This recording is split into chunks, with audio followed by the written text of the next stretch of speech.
చంద్రబాబు ప్రమాణ స్వీకార కార్యక్రమానికి ఏర్పాట్లు మొదలుపెట్టారు ప్రభుత్వ అధికారులు. ప్రమాణ స్వీకారోత్సవానికి వివిధ ప్రాంతాలని పరిశీలిస్తున్నారు. రాజధాని గ్రామాలు, ఎయిమ్స్ సమీపంలోని ప్రాంతాలతో పాటు గన్నవరం పరిసర ప్రాంతాలను కూడా చూస్తున్నారు. ఇక ప్రమాణ స్వీకారోత్సవానికి అనువైన ప్రాంగణం సెలెక్ట్ చేసే పనిలో ఉన్నారు అధికారులు, టీడీపీ నేతలు. ఈ నెల 12వ తేదీన ఉదయం 11 గంటల నుంచి మధ్యాహ్నం 12 గంటల మధ్య చంద్రబాబు ప్రమాణ స్వీకారం చేసే అవకాశం ఉంది. దీంతో రేపటిలోగా ప్రమాణ స్వీకార ప్రాంగణాన్ని ఖరారు చేయబోతున్నారు. ఏర్పాట్లకి కావాల్సిన మెటీరియల్స్ ని కూడా సిద్ధం చేశారు అధికారులు.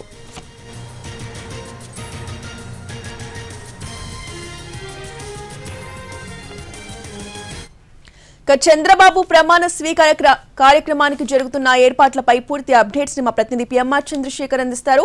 చంద్రశేఖర్, ఎంపీసీ బైపీసీ విద్యార్థులకి ఒక వరం సీఏ సీఎంఏ కోర్సులు. సీఏ సీఎంఏ చదివే విద్యార్థుల్లో 40% మంది ఎంపీసీ మరియు బైపీసీ విద్యార్థులే. Master minds. రోజా చంద్రబాబు ప్రమాణ స్వీకార కార్యక్రమం 12వ తేదీన జరగబోతుంది. ఇది ఫిక్స్ అయిపోయింది. 11వ తేదీన టీడీఎల్పీ సమావేశం పెట్టుకుంటారు విజయవాడలో.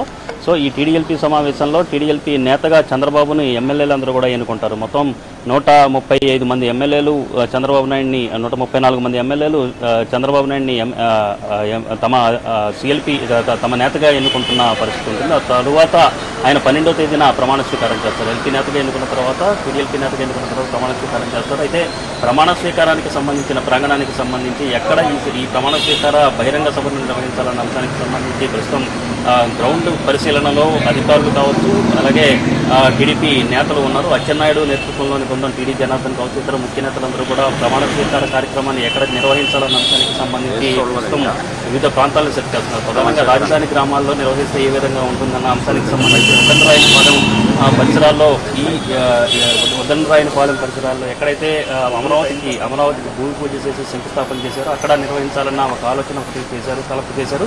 సో అక్కడ గ్రౌండ్ని పరిశీలించారు. ఆ తర్వాత ఎయిమ్స్ సమీపంలో, మంగళగిరిలో ఎయిమ్స్ హాస్పిటల్ ఉంది, దాని సమీపంలో ఉన్న కొద్దిపాటి గ్రౌండ్లో అక్కడ నిర్వహిస్తే ఏ విధంగా ఉంటుందని పరిశీలన చేశారు.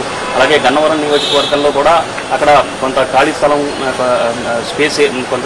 ఉంటే అక్కడ కూడా ప్రమాణ స్వీకార కార్యక్రమాన్ని నిర్వహిస్తే ఏ విధంగా ఉంటుందన్న దిశగా సెర్చ్ అయితే జరుగుతుంది, గ్రౌండ్ సెర్చింగ్ అయితే జరుగుతుంది. సో దీనికి సంబంధించి ఇవాళ లేదా రేపటిగా ఈ ప్రమాణ స్వీకార ప్రాంగణానికి సంబంధించిన తుది నిర్ణయం తీసుకునే అవకాశం కనిపిస్తుంది. అంటే ఎక్కడ నిర్వహించాలన్న అంశానికి సంబంధించి కూడా కొంత వాస్తు ప్రకారం కూడా కొన్ని సూచనలు తీసుకుని దానికి అనుగుణంగానే ఈ ప్రమాణ స్వీకార ప్రాంగణాన్ని నిర్ణయిస్తున్నట్లుగా మనకు అందుతున్న సమాచారం మేరకు తెలుస్తుంది. ఇక ముహూర్తం విషయానికి వచ్చేసరికి ఉదయం 11:27 ప్రమాణ స్వీకారం చేసే అవకాశం ఉన్నట్లుగా మనకు తెలుస్తుంది. సో టెంటేటివ్గా ఉదయం 11 గంటల నుంచి మధ్యాహ్నం 12 గంటలలోపు చంద్రబాబు నాయుడు ప్రమాణ స్వీకారం ఉండే అవకాశం ఉన్నట్లుగా మనకి తెలుగుదేశం పార్టీ వర్గాల నుంచి వస్తున్న సమాచారం మేరకు తెలుస్తుంది. సో ఇక్కడ అధికారుల్లో భాగంగా గుంటూరు జిల్లా పరిధిలోకి వచ్చేసరికి గుంటూరు జిల్లా కలెక్టర్ వేణుగోపాల్ రెడ్డి, అలాగే ఆ జిల్లా ఎస్పీ నేతృత్వంలో అక్కడ గ్రౌండ్స్ని ఎక్కడెక్కడైతే ఉన్నాయో ఎక్కడ ప్రమాణ స్వీకారం చేపట్టచ్చు అనే అంశానికి సంబంధించి టీడీపీ నేతలతో కలిసి వెతుకుతున్నారు. మరొకవైపు కృష్ణా జిల్లా పరిధిలో కూడా, అటువైపు కృష్ణా జిల్లా, ఎన్టీఆర్ జిల్లా పరిధిలో కూడా ఎక్కడ ఖాళీ స్థలాలు ఉన్నాయని చూసుకుని ప్రమాణ స్వీకార కార్యక్రమం ఎక్కడైతే అనువుగా ఉంటుంది, ఎవరికి ఇబ్బంది లేకుండా, ట్రాఫిక్ అంతరాయం కలగకుండా ప్రమాణ స్వీకార కార్యక్రమం చేపట్టాలంటే ఎక్కడ బాగుంటుందన్న అంశానికి సంబంధించి కూడా అక్కడ గ్రౌండ్ సెర్చింగ్ వ్యవహారానికి సంబంధించి టీడీపీ నేతలు, అధికారులు వెతుకుతున్న పరిస్థితి కనిపిస్తోంది ఈ రోజా.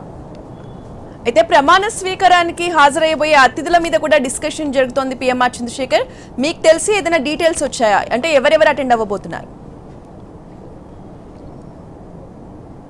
ఈ సమావేశానికి, అంటే ఈ ప్రమాణ స్వీకార కార్యక్రమానికి అయితే మనకు అందుతున్న సమాచారం మేరకు ఇప్పటికే ప్రధాని నరేంద్ర మోడీని ఆహ్వానించినట్టుగా తెలుస్తుంది. అలాగే ఢిల్లీ పెద్దలు అమిత్ షా కావచ్చు, రాజ్నాథ్ సింగ్ కావచ్చు, జేపీ నడ్డా, ఇటువంటి ఢిల్లీ పెద్దలు ఎవరైతే ఉన్నారో వాళ్ళని ఆహ్వానిస్తారు. దాంతోపాటుగా ఎన్డీఏ భాగస్వామ్య పక్షాలు ఎవరైతే ఉన్నారో ఆ పార్టీలందరికీ ఆ పార్టీల్లోని అధినేతలందరినీ కూడా ఆహ్వానిస్తున్నారు. దాంతోపాటు మిగిలిన పార్టీలకు సంబంధించిన లోకల్గా, అంటే రాష్ట్రంలో పార్టీలు వైసీపీ కావచ్చు, అలాగే వామపక్షాలు, ఈ పార్టీలకు సంబంధించిన వాళ్ళకు కూడా ఈ పార్టీలకు సంబంధించిన వాళ్ళు కూడా ఆహ్వానాలు పంపే అవకాశం కనిపిస్తుంది. అన్ని పార్టీలకు సంబంధించిన, అంటే అటు తెలుగుదేశం, జనసేన, బీజేపీతో పాటుగా వైసీపీకి సంబంధించి కూడా 11 మంది ఎమ్మెల్యేలు ఎన్నికైన నేపథ్యంలో వాళ్ళకు కూడా ఆహ్వానాలు పంపే అవకాశం కనిపిస్తుంది. అంటే పెద్ద వీఐపీల విషయానికి వచ్చేసరికి ప్రధాని, అలాగే జేడీయూ తరపున బీహార్ సీఎం నితీష్ కుమార్, అలాగే ఢిల్లీ పెద్దలు ఎవరైతే ఉన్నారో అమిత్ షా, జేపీ నడ్డా, ఇటువంటి వాళ్ళకి ఆహ్వానాలు ఇప్పటికే పంపినట్టుగా మనకు అందుతున్న సమాచారం మేరకు తెలుస్తుంది. దీనికి సంబంధించి టెంటేటివ్ షెడ్యూల్, ఆ వీఐపీలకు సంబంధించిన టెంటేటివ్ షెడ్యూల్ ఇంకా రావాల్సి ఉంది. దానికి సంబంధించిన క్లారిటీ రావాల్సి ఉంది ఈ రోజా. Right, thank you Chandrasekhar.